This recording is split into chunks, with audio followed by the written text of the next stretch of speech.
The dust motes, like tiny, forgotten stars, danced in the single shaft of sunlight that dared to pierce the grime of your windowpane. You watched them, Marcus, from the depths of a worn armchair, a relic as bruised and faded as your own spirit. Each breath was a slow, deliberate act, a testament to the heavy air of disillusionment that had become your constant companion. The badge, once a gleaming emblem of purpose, now felt like a phantom weight on your chest, a ghost limb aching with the memory of its loss. Years had passed since the whispers turned to shouts, since the gavel's final, damning strike echoed through the hollow chambers of your career, yet the taste of ash remained. You were a man adrift, anchored only by the specter of Elara Vance, the brilliant journalist whose unsolved murder had fractured your world. Her face, vivid in your mind's eye, was a silent accusation, a question mark etched into the fabric of your identity. You'd failed her, failed yourself, and in that failure, you'd found a desolate kind of peace, a withdrawal from the world that had cast you out. Then, a knock. Sharp, insistent, a jarring intrusion into the quietude of your self-imposed exile. You didn't expect visitors. Not anymore. The world had long since forgotten Marcus Thorne, or so you believed. You opened the door to a figure in a tailored suit, a man whose eyes held the cool, detached gaze of someone accustomed to power. He didn't introduce himself, didn't need to. His presence alone spoke volumes. Marcus Thorne, he stated, his voice a low thrum that seemed to vibrate with unspoken authority. You're a hard man to find. You merely raised an eyebrow, a silent challenge. Harder to trust. He offered a thin smile, devoid of humor. Perhaps. But necessity often overrides such luxuries. We have a proposition for you. A unique opportunity. He paused, letting the words hang, laden with unspoken meaning. It concerns a cold case. One you might recall. Your jaw tightened. New information has surfaced. Information that implicates significant figures. He produced a slim, leather-bound folder, its edges crisp and unmarred, a stark contrast to the dust and decay of your apartment. We believe you are uniquely positioned to revisit this investigation. To see what others missed. He spoke of redemption, of a chance to mend the fractured pieces of your past, but you heard only the echo of Elara's name, a siren song pulling you back into the treacherous waters you'd sworn to avoid. You stood there, the weight of the moment pressing down, the man in the suit patiently awaiting your decision. The silence stretched, thick with unspoken history. Why me? You finally asked, the words raspy and used. Marcus Thorne am discredited. A ghost. Precisely, he said, a flicker of something unreadable in his eyes. Ghosts move unseen. And the stakes are higher now than you can imagine. This isn't just about a murder, Marcus. It's about who we are, as a nation. About the very identity we project to the world. He pushed the folder into your hands. Read it. Then tell me if the ghost of Elara Vance allows you to refuse. The folder felt heavy, a physical manifestation of the unresolved grief and guilt that had been your constant companions. You opened the file, the scent of old paper and new secrets filling the air. Elara's photograph stared back at you, her intelligent eyes brimming with a life brutally extinguished. You scanned the summary, the familiar details of her demise, then your gaze caught on a newly added addendum. The senator, a man whose public persona gleamed with philanthropic virtue, now stood under a shadow cast by the ghost of a journalist. The ghost of Elara Vance did not allow you to refuse. You found yourself standing before the skeletal remains of Elara Vance's apartment, the yellow tape long gone, but the spectral echo of the crime still clinging to the air like dust. The landlord, a stoic woman with tired eyes, had given you access, recognizing the old, haunted look in your own gaze. Another one trying to make sense of it, she'd muttered, handing you a rusty key. But you weren't looking for furniture, you were looking for ghosts. The original investigation had been thorough, but hurried, pressured to close quickly. A random act of violence, they'd called it. You'd always known it was more. You remembered Elara's meticulous nature, her habit of leaving breadcrumbs. He was a journalist, a storyteller, and he would have wanted her final story to be told. You focused on the small details, the things easily overlooked. A loose floorboard near her writing desk. You knelt, the creak of your joints protesting, and carefully pried it up. Beneath, nestled in a cavity, was a small, leather-bound notebook, water-damaged but remarkably preserved. Its pages were filled with Elara's tight, precise script, a chaotic jumble of names, dates, and cryptic notes. One phrase, underlined multiple times, caught your eye: Stone's Haven. Watch the harvest. SG connections to migrant flow. Stone's Haven. The name resonated with an unsettling familiarity. You'd heard it before, years ago, in the periphery of another case, one you'd dismissed as unimportant, a footnote in your own downward spiral. You knew you needed to talk to someone who remembered the old days, before your fall. You drove to the precinct, a place that now felt alien, unwelcoming. The sergeant, a burly man named Miller who'd once been your partner, met you with a wary expression in a cramped, windowless office. He'd seen you coming, the news of your return already a ripple through the stagnant waters of the department. Thorne, he grunted, not bothering to rise. Heard you were back. What, cleaning up old messes now? His tone was laced with a resentment that felt as old as your disgrace. Elara Vance. You stated, pushing the notebook across his desk, open to the incriminating page. What do you know about Stone's Haven? Miller's eyes narrowed. His gaze flicking from the notebook to your face. He leaned back, a deliberate act of distancing. Stone's Haven? That was just some old, abandoned facility out in the district. Nothing there. Just a derelict immigration holding place, used for overflow years ago. Closed down now. Or repurposed, you countered, your voice low. Elara thought it was important. And she linked it to SG connections to migrant flow. Does SG mean anything to you? He scoffed. Sounds like crazy talk, Thorne. You know how Elara was.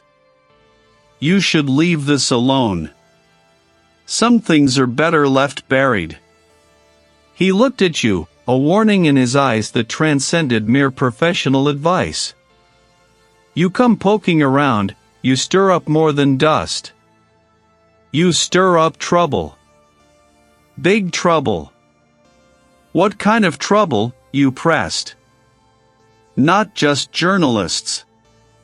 The kind that makes careers end. You know that better than anyone. He glanced around the office, as if listening for unseen ears. There are forces at play now, Marcus, far beyond anything you ever dealt with. Caldwell's campaign, for example. He's got powerful friends. Friends who don't like old stories resurfacing. His words confirmed your suspicions. It was a live wire, still buzzing with danger, guarded by unseen hands. And now, you were stepping into that light, an unwelcome ghost returned to haunt the living. The SG in Elara's notebook, combined with Miller's veiled warnings about Senator Caldwell's powerful friends, sent you down a rabbit hole of digital investigation. You spent days hunched over your laptop, a glowing portal into the underbelly of corporate finance and political influence. The Sovereign Group. It wasn't a name you'd heard openly, but its digital footprint was vast and unsettling. A labyrinth of shell corporations, offshore accounts, and philanthropic fronts, all leading back to a central hub that seemed to funnel vast sums of money into Senator Caldwell's campaign. They owned a network of seemingly innocuous businesses, from logistics companies to security firms, and yes, even a few defunct properties that mirrored the description of Stone's Haven. You cross-referenced these terms with her. Previous articles, finding a recurring theme, the plight of undocumented migrants, their vulnerability, and the ease with which their identities could be erased or rewritten. And Stone's Haven, that old immigration detention facility, was more than just a closed-down building. You decided to visit Stone's Haven. The facility was a sprawling complex of low-slung buildings, surrounded by a chain-link fence topped with barbed wire, rusted and broken in places. It had the desolate air of a forgotten place, yet a faint hum of activity seemed to emanate from within, a barely perceptible tremor in the air. You cut through a section of fence, the metal groaning in protest. Inside, the silence was profound, broken only by the crunch of your boots on gravel. The main building, a grim, institutional structure, loomed before you. The interior was a maze of dimly lit corridors, the air thick with the smell of damp concrete and something else, something metallic and faintly sweet, like old blood. Suddenly, a sharp click behind you. The sound of a door locking. You spun around, your heart hammering against your ribs. The service entrance was now securely shut, the heavy bolt thrown. You were trapped. This wasn't an oversight. He wasn't the emissary, but he carried the same aura of calculated menace. He must have been waiting. You're making a nuisance of yourself, Marcus Thorne, he continued, a faint smile playing on his lips. Some things are best left undisturbed. Elara Vance learned that the hard way. What did she find? You demanded, your voice steady despite the tremor in your hands. He chuckled, a dry, humorless sound. More than he should have. More than you will. Consider this a friendly warning. Go home, Marcus. Reclaim your obscurity. Then, from the ceiling, a loud, grating alarm blared, piercing the quiet. Time to leave, he said, his smile widening. Unless you want to explain to the local authorities why you've broken into a decommissioned federal facility. They're very understanding about trespassers, especially ones with your reputation.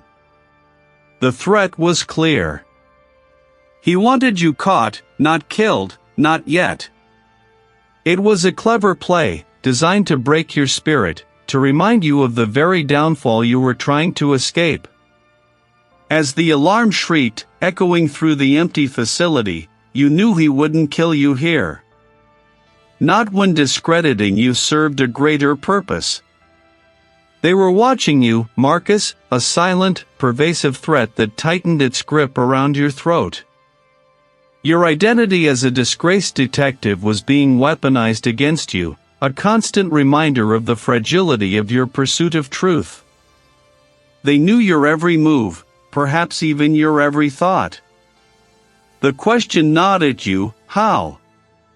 You returned to your apartment, the alarm's screech still ringing in your ears, the metallic tang of fear on your tongue. You re-examined Elara's notebook, searching for anything you might have missed, any clue to the source of their omniscience. Her notes on identity management and migrant flow kept resurfacing. You remembered the missing migrant family case from years ago, the one that had contributed to your disgrace. A family had vanished without a trace, and you, overwhelmed by personal demons, had dismissed it as a simple border crossing gone wrong, a case quickly overshadowed by the sensationalism of Elara's murder investigation.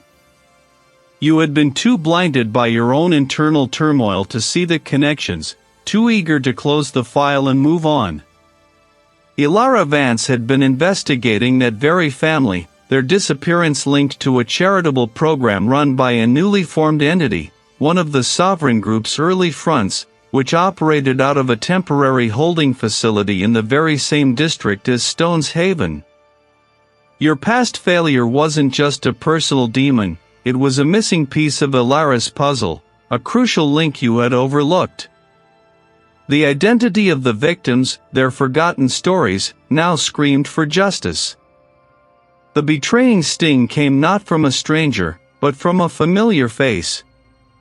He was now retired, living a quiet life in a suburban home, tending to his rose garden. What brings you out to the land of the living? You sat on his porch swing, the scent of roses cloying in the air. Elara Vance. Stone's Haven. The Sovereign Group. His hand, holding the pruning shears, stilled. It's dangerous, son. Let it go. He was investigating the missing migrant family, you pressed, watching his reaction closely. The ones from the charitable program. The same year Marcus Thorne dropped the ball. He sighed, a heavy, world-weary sound. That was a difficult time for you, Marcus. For all of us. Those cases. They're complicated. The border, the politics. It was messy. Messy, or covered up, you challenged, your voice hardening. Elara linked them to the Sovereign Group. And to Senator Caldwell. You always spoke so highly of Caldwell, Chief. Always praised his philanthropic endeavors. He looked away, his gaze fixed on a distant point beyond the rose garden. Caldwell is a good man, Marcus. A powerful man. About what Elara found. Did you know they were using that facility, even back then, to disappear people?